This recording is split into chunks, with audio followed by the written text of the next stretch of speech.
Now students, we have completed the 3 acts of the play and we are going to start the 4th act with scene 1 of this play, and this is the most important scene of the play as this is called the court scene of the play.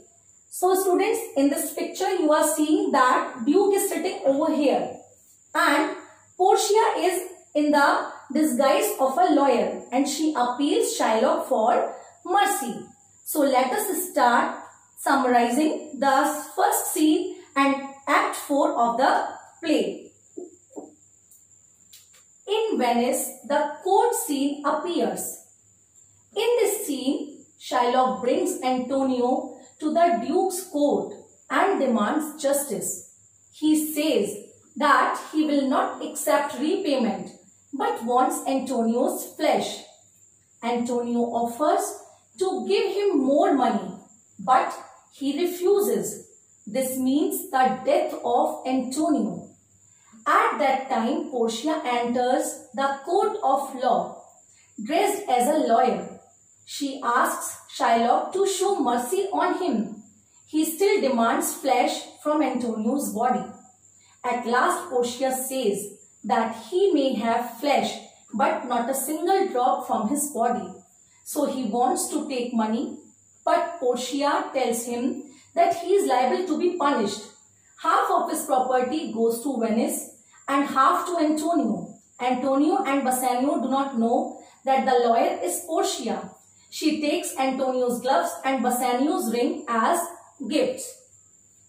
So students, this is very important scene in the play as it plays a deciding role in the life of Antonio. Shylock is firm that he will not accept any kind of repayment of wealth. He is adamant that he wants 1 pound of flesh from his body.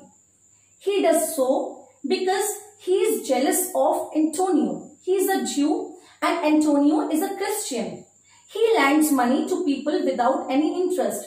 And you can say that Antonio has misbehaved with him many a time publicly. So he is a vengeful person. He wants to take revenge from Antonio. So he is adamant. So Portia, she comes in the court of law in the disguise of a lawyer and she appeals Shylock for mercy.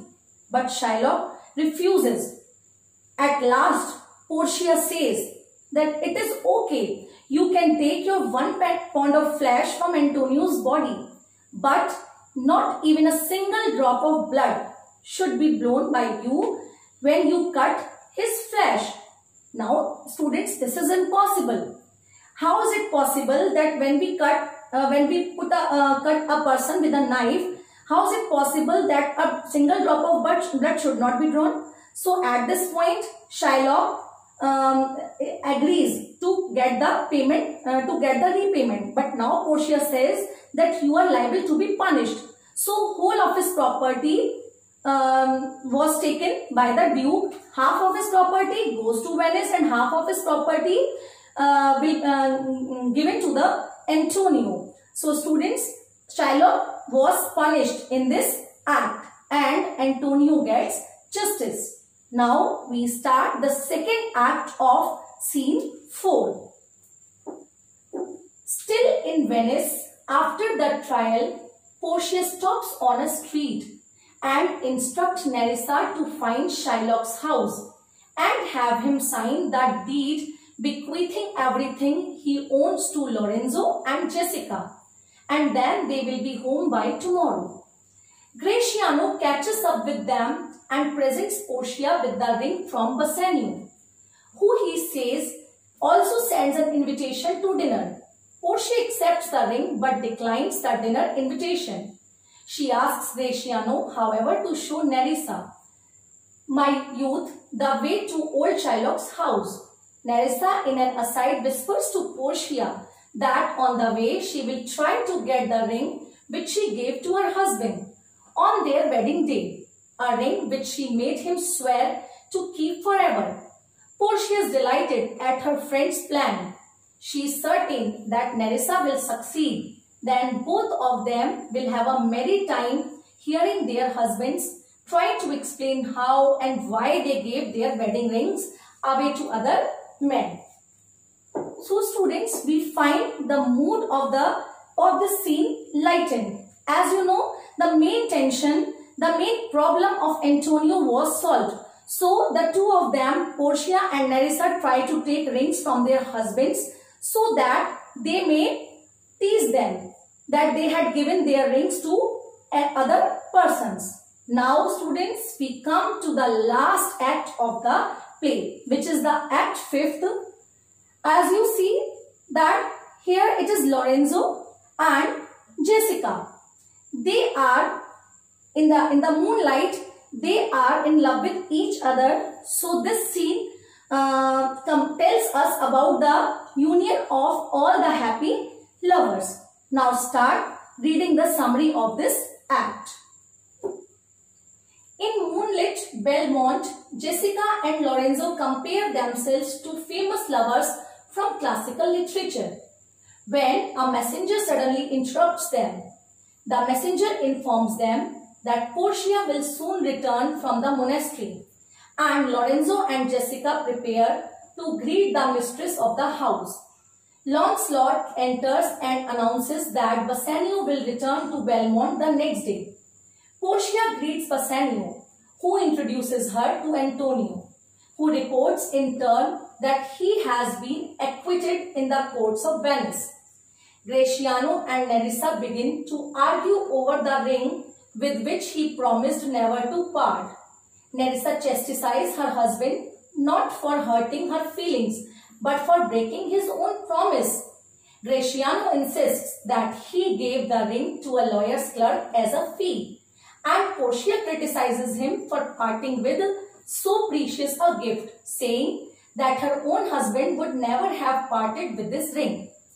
Bassanio pleads with Portia to understand that he gave the ring to a worthy man to whom he was indebted, but Portia dismisses his reasoning, saying it is more likely that Bassanio gave the ring to another woman. Antonio receives news that some office ships have miraculously arrived in port, and Lorenzo is told that he will inherit Shylock's fortune. The company rejoices in its collective good fortune. So students, you saw all is well that ends well, and this play ended in merriment and rejoicement. Students, you saw all of them are happy except Shylock. Although Shylock is not punished, his property has been taken by the Duke, but we can say that this is a tragic end for Shylock, and this is a happy ending for all the couples of the play and all the persons of the play. I hope students you enjoyed the story of the Merchant of Venice, and I hope that you will be able to define the characters of each member of this play and able to understand the summary of all the acts and scenes of the play. Now students, I would like to give you a home assignment. So this is your home assignment which I am giving you, and you should do it sincerely and with great care. Write any 5 character traits of Portia. Differentiate between characters of Antonio and Shylock. Write the summary of the court scene. I hope students you enjoyed reading this play and you have understood very well. Thank you.